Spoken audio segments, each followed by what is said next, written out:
From the unexplained to the mundane, come join us on a journey to the fringe.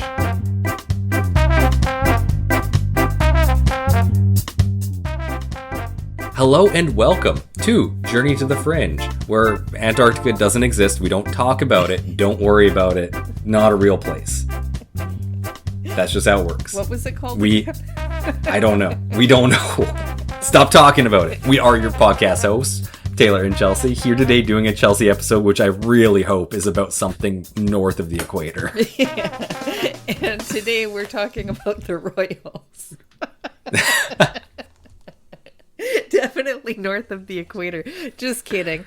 It is adjacent to the Royals, and it has to do with the giant piece of shit. That could be so many people, though. No, it's our podcast. There's only one. Backed by popular demand, we're doing a follow-up episode on one of our highest ranking assholes, the man we love to hate because he wears socks with sandals. I think that's where we landed on it. Is Stephen Greer. What has he been up to, you ask? Definitely some new bullshit.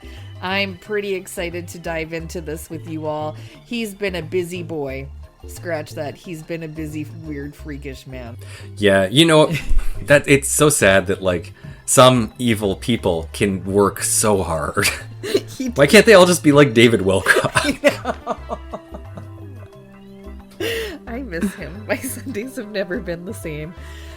Doctor, can't forget the doctor, Stephen Greer, has been incredibly active over the past year, aggressively pushing the boundaries of his disclosure project and introducing several new highly complex theories into the ufology space. There is some wild material to unpack. Obviously, I can't cover it all because of the amount of bullshit this man generates, because I don't want to. Whatever will come of these episodes, maybe, will be plenty to hold you over for probably the next year or so, I hope, because I fucking hate listening to this man. Oh, yeah. It's hard doing an episode on him. Oh, one, because he is litigious, and then two, he's just like, you have to listen to him. Okay, well, this is all, what do we say, if he's litigious? Yeah, this is a personal opinion. Yeah, this is all my personal opinion. To start out with his recent media and projects, Greer has been hitting the podcast circuit pretty hard.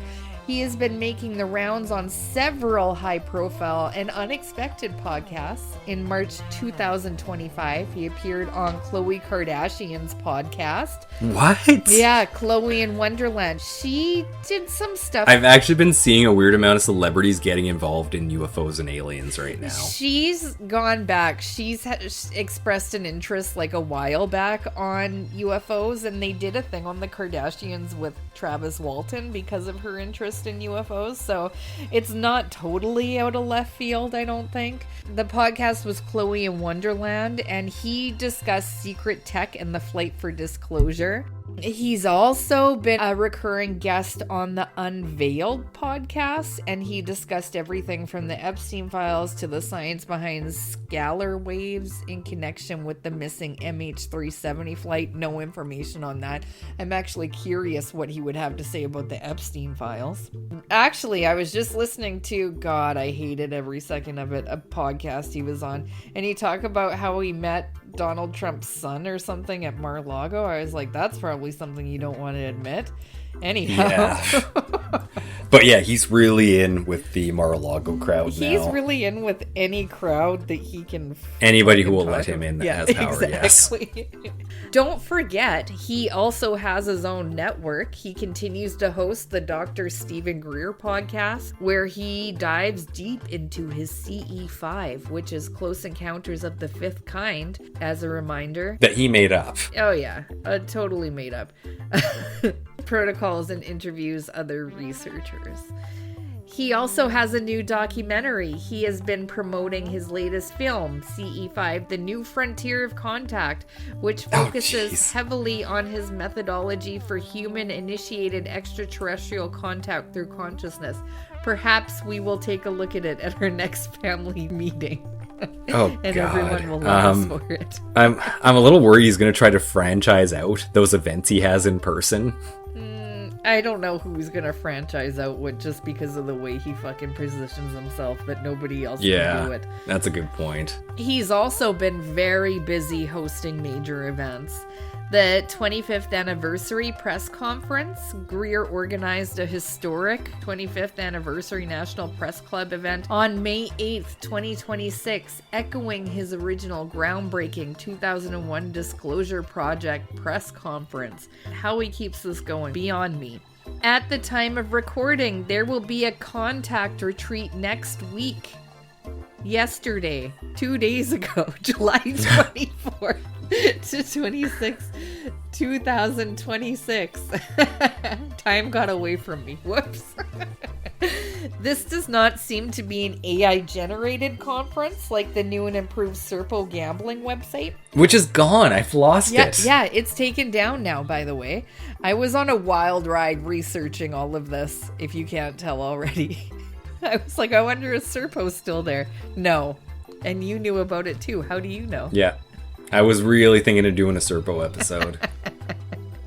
Anyhow, basic tickets start at $828 USD, VIP $1,700 USD, and it includes joining Dr. Greer for a meet and greet VIP party with appetizers and drinks in a private area set aside for the group at Hazy Mountain Winery. It just goes up from there with other bullshit add-ons with Greer all the way up to like 8,000 USD, but I lost interest in this pretty quick. I can't believe they can keep adding after they do the private tasting at a winery on your UFO, guaranteed UFO sighting event. Yeah, I think he does guarantee the UFOs too, right? He might not. I think he actually like says a lot of the time, but like he always tries to see anything as a UFO. Oh, from yeah. the way I remember. Oh my god. Do you think that he would dress up as a Grey and say that there's... He might actually. I could see it actually. No, if I recall correctly, he blames people in the group of being not in the right mindset if they don't show up. Oh, right. Yes, I do remember that. Anyhow, if you're listening and you did happen to attend Contact in the Blue Ridge at the Hazy Mountain Winery, drop us a comment. Was it awful? I bet you it was awful. Did aliens show up at the winery? Was it worth the extra $1,000? Do you think the aliens were stupid enough to spend that much money to go to his event? Anyhow, he's been doing live tours and he continues to host in-person events, including a major presentation planned for Montreal in September 2026 and various disclosure-focused seminars across North America. I know you're probably thinking, but what kind of bullshit could he possibly be talking about? Well, you would be excited to know that Greer is effectively pivoting from simply saying aliens are here to arguing that the narrative of their arrival is being violently manipulated by human shadow governments. And we've got some new theories and claims that I'm going to give you an overview of, and then we're going to jump around a little bit in the process while we unpack a little bit of this. So the first new thing that Greer is talking about is the Bugosphere. That's B-U-G-A sphere. Greer has been heavily discussing a purportedly 12,500-ish year-old artifact called the Bugosphere. In recent podcast appearances, he claims to have secured micro CT scans of this object, suggesting it holds secrets to ancient advanced technology. It's exactly as it sounds. It's like a sphere. Didn't we do an episode on those things? No, this is different than what you're thinking of. I know what you're thinking of, but I don't know exactly what those were. Yeah, this one is probably like a little bit bigger than basketball size, maybe. I didn't look a whole lot into it because Stephen Greer... Pardon me, I did not mean to refer to him like that. He's talking about it, so it meant that it's probably not that important. He says it holds secret, ancient, advanced technology. I won't go too far into this one. It seems to be the new Atacama skeleton type thing. Oh yeah, we'll just wait till the documentary comes out and we're forced to watch it with family members who we actually forced them to watch it. But let's not get into the nitty-gritty of that. They love it. That being said, he only seems to be artificially involved with the bugosphere. It's not like he took possession of a baby's skeleton this time. And like I said, I don't have the details, but he doesn't seem to actually have this thing. So he's just like... Oh, so like he can talk about it, but like it's all speculation because like he's seen things, but he doesn't have it. He can't perform surgery on it. Exactly. It's not like somebody entrusted him with this fetus and then he slandered everybody saying that they're going against him when they said it's not an alien. All personal opinion. Thank you.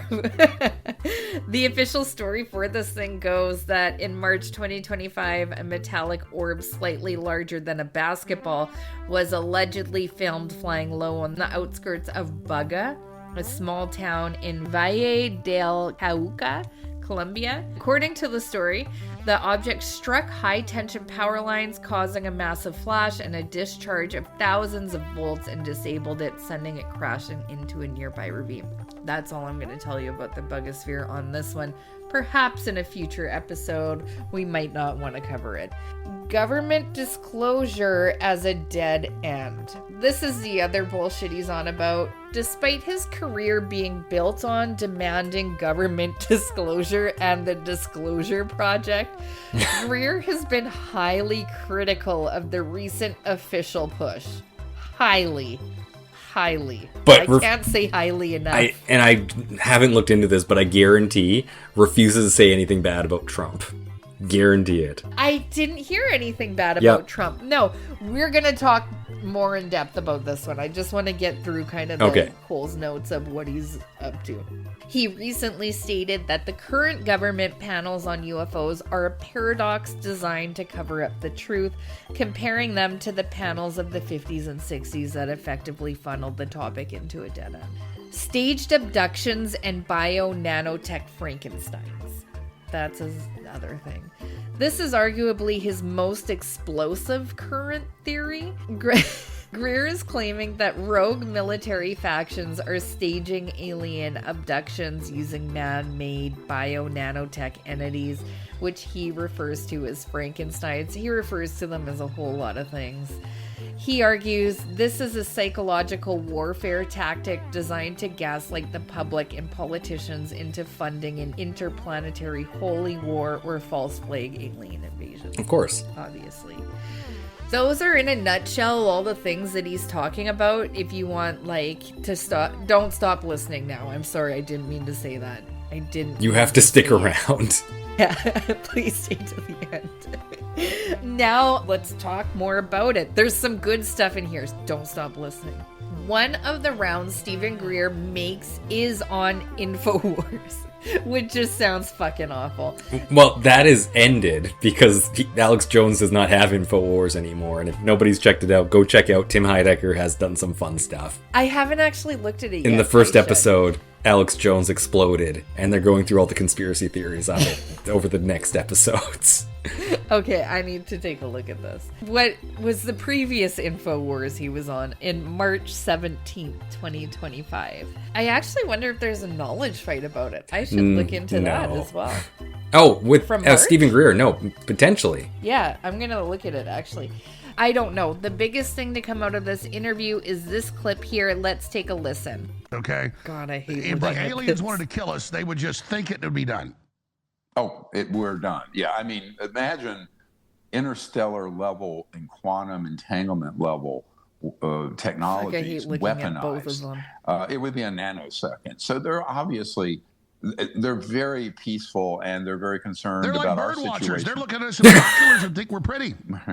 Right? I mean, they're like... Well, I think it's more than that. No, I think there is a compelling long-term interest in how the Earth as a beautiful part of the creation and humans. Yeah, what was that movie that came out like 10 years ago where the psychic aliens that look like giant squid come because in our evolution we helped them later? It was kind of like that.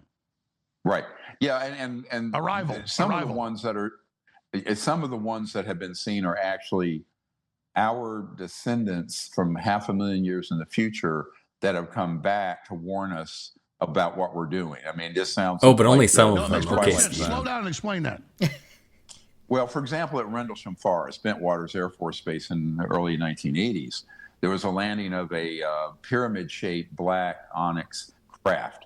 And we have multiple whistleblowers for that. What people don't know is that the senior U.S. military Air Force people who were there had an encounter with very tall, luminous white beings that floated through the shell of the craft, communicated with them and said, we are your descendants from 500,000 years in the future, where humans had become interstellar and evolved into these incredibly amazing spiritual beings, but we're also going out throughout the cosmos.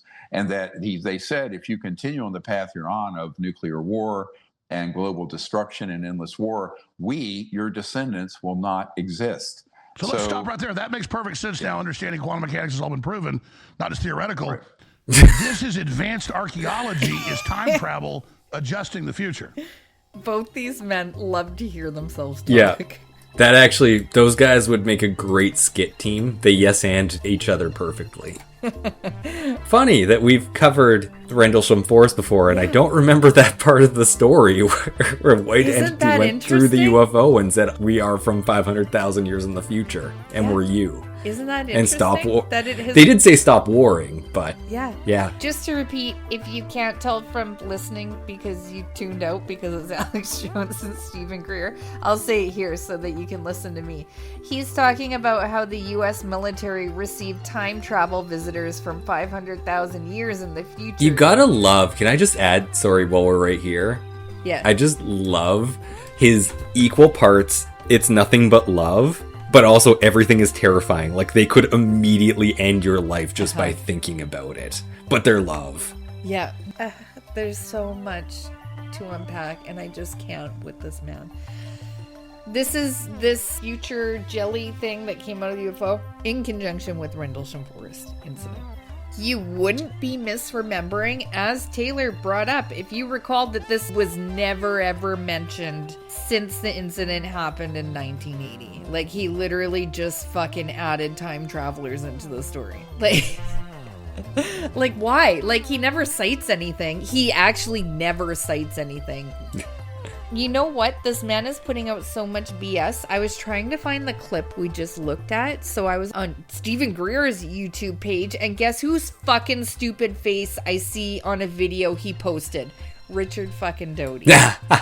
Did we know this? Man. Did we know that he works with Richard Doty? I think we did. I can't remember though. Doty just always pops up. He's been in his documentaries. He just always pops. He was in his documentaries. He was, right? yes. Oh, yeah. In that case, it was in the Joe Rogan interview where Rogan's like, "That guy's full of shit." Oh yeah.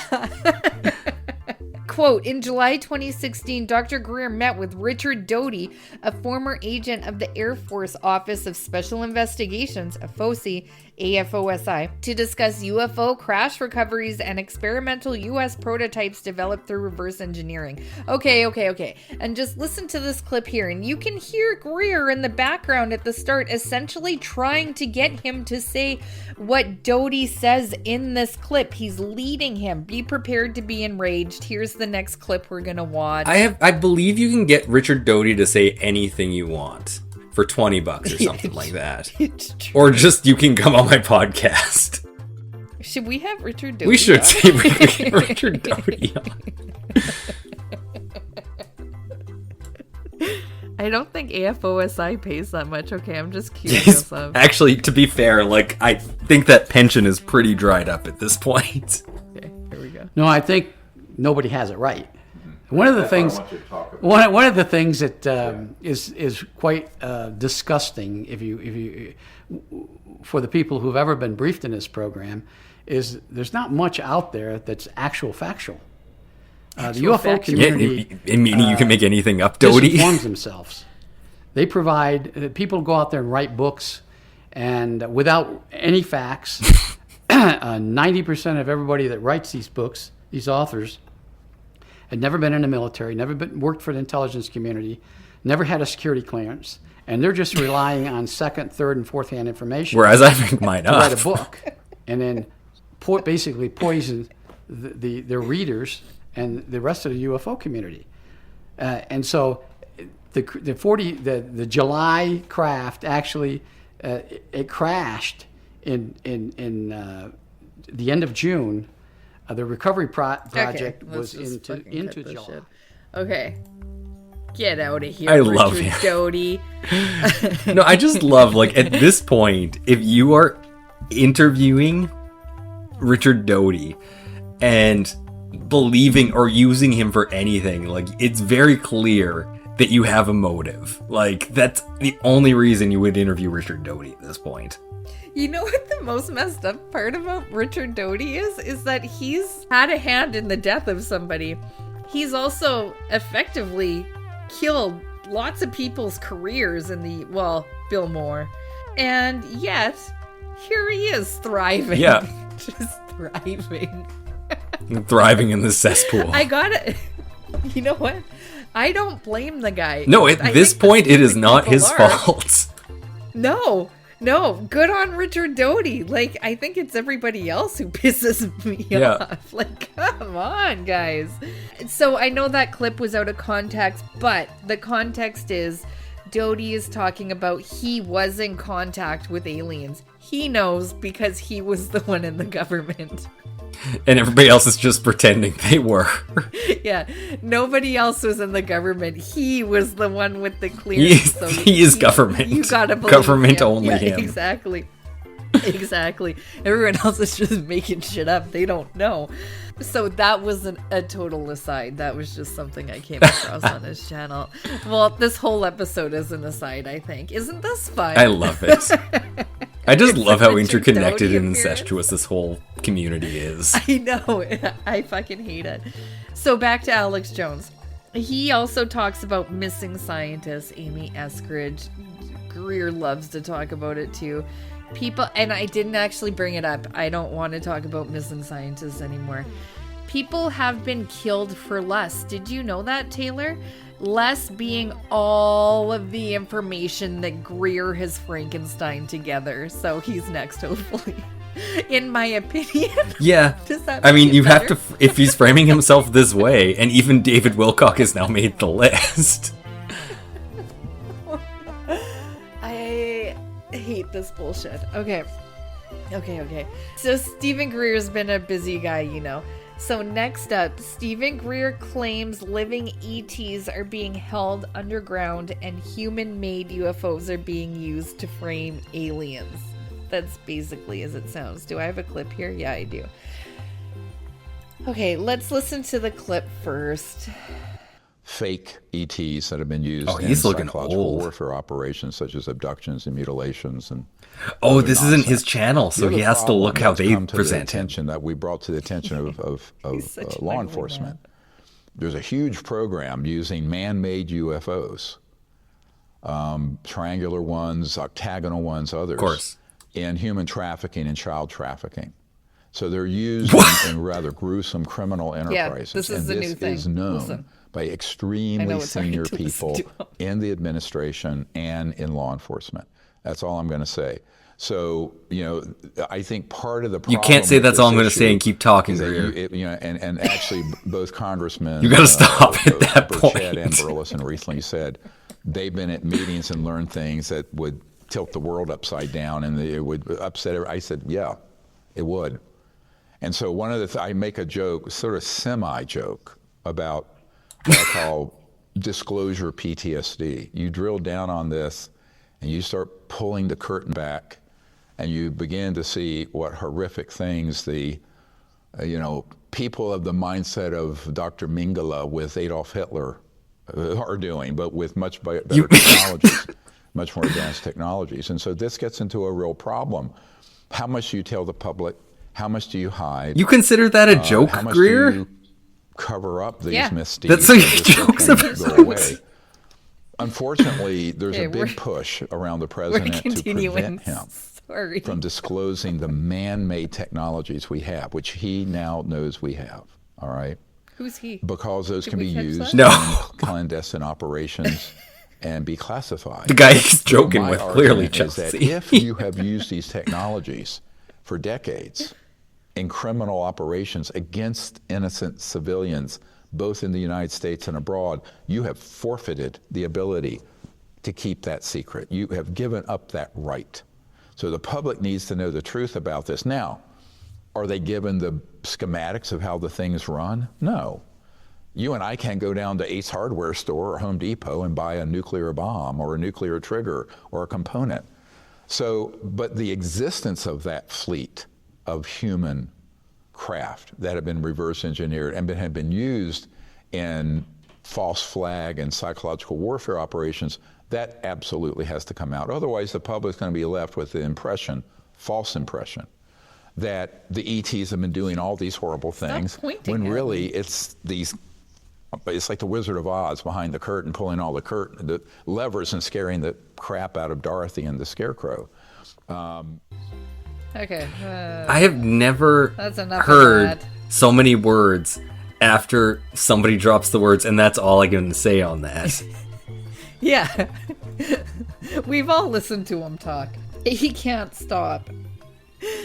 So, he's talking about how multiple governments have recovered alien bodies and they keep them. When asked how these governments keep them alive, like, what do they eat? Any guesses what he says? Something terrifying, but loving in the same way. Okay, that's not... No.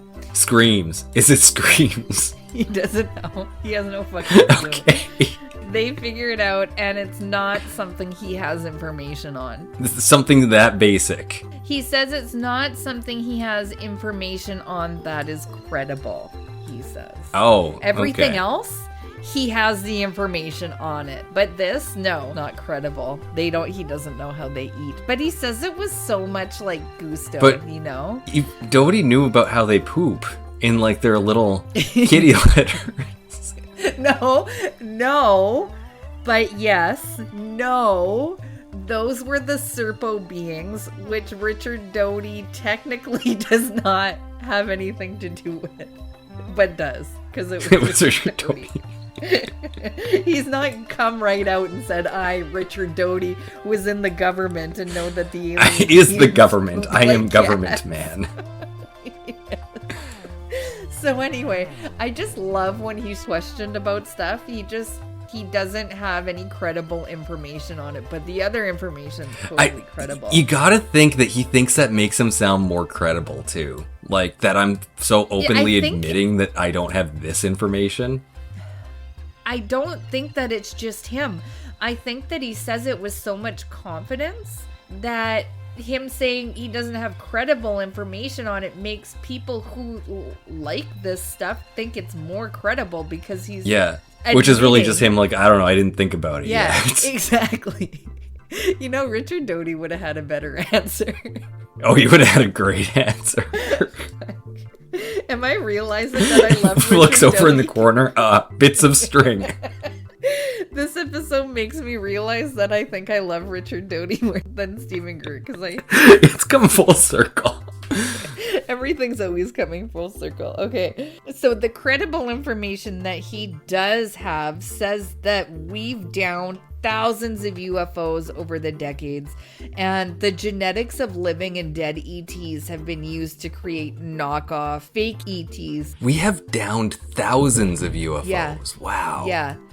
Yeah, and we have lots of body that we don't know how we feed. So we create these fake ETs used in psychological warfare operations, such as abductions and mutilations and other nonsense. So that's what he's talking about in this clip. So I'm sick of looking at him and talking about him right now, as I'm sure you all are. So I think we're gonna do it. I think we're gonna do a part 2 of Stephen Greer, you guys. I hate myself. And that's where we're gonna end it. You have to come back. Yeah. It is required, guys. You can't just listen to my Cole's notes that I said for the first part. You gotta come back for another episode. Any thoughts at this point? That was a lot. I'm excited to see where we go with this, just because I think I'm kind of hoping Richard Doty comes back, because like he's kind of the hero. He is what he is, and you just get it. I know. You know what? He's never claimed to be something he's not, and I can't blame him for that.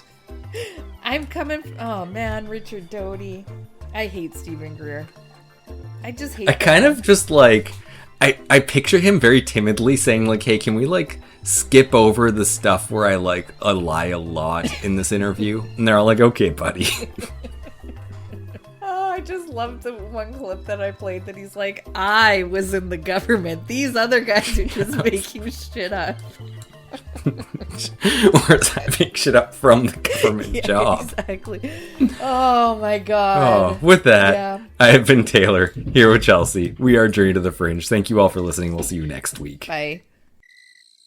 Thank you for listening to Journey to the Fringe. If you have liked what you have listened to, please like, share, subscribe, or follow, depending on what venue you are listening to us through. Also, please, if possible, leave a 5-star review, as that really helps us in the algorithms. Should you wish to interact with us, please check us out on your social media of choice. I bet you we are there. And if you really want to communicate with us and give us ideas for new episodes, or tell us that we're wrong and terrible, either way, please send us an email at journeytothefringe@gmail.com. For now, I'll see you in the next episode.